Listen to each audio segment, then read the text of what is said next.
Although I must say I'm a little confused. I'm not going to frame this as a parliamentary inquiry, but I'm very, very confused.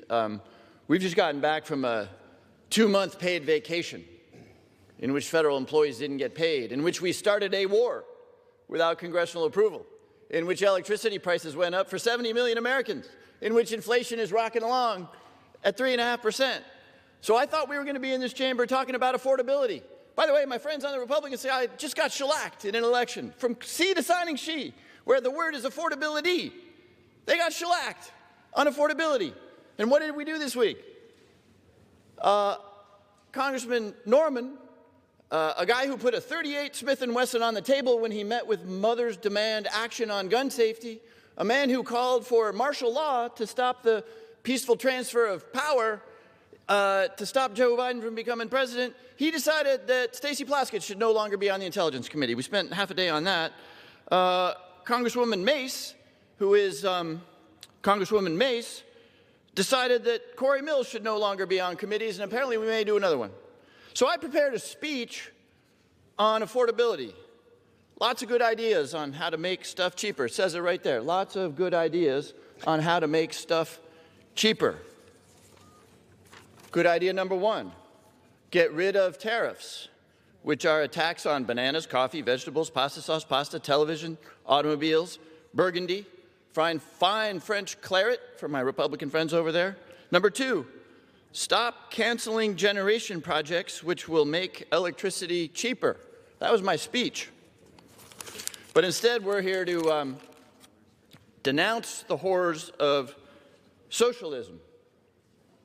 Okay, not what I was prepared to talk about. If I were prepared to talk about it, I would point out, I guess, two things. Number one, if you've ever cracked a book or talked to somebody, you would know that socialism is different than communism. And there have been socialist countries, and the chairman and I both come out of a highly capitalist industry, banking. There are socialist countries that have exhibited horrors like Denmark, like Finland, any number of other socialist countries. Communism, and in fact, if this resolution said communism, I suspect we wouldn't even have to debate it, because who likes communism? Anyway, I would make that point if I were interested in having this debate. Or I might point out, and I welcome the Republican majority in finally cotton on to the fact that we are living in the most socialist administration in 2.5 centuries. What's the definition of socialism? Again, if you crack a book, you'll see that it is state control over the means of production.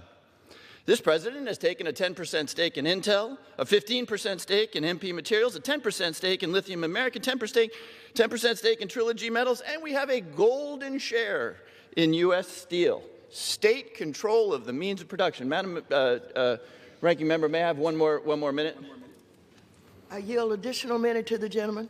The gentleman from Connecticut is recognized for an additional minute. So if the definition of socialism is political control over the means of production, welcome to the great socialist state of the United States of America. The other definition, by the way, has to do with command and control. Those are words we remember from the communist era. Command and control. Well, holy smokes, there is not a media company, there is not a law firm, there is not a university that has not been subject to the command and control of the Oval Office.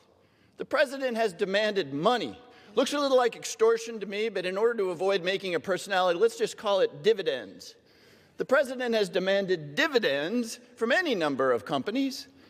This is command and control. So I'm not actually interested in having that debate because I think we would all agree on much of this stuff, including the fact that we are now living in one of the most socialist countries on the planet. But what I really want to do is talk about affordability, which is what the American people care about. And until we're prepared to debate affordability, I yield back. Gentleman.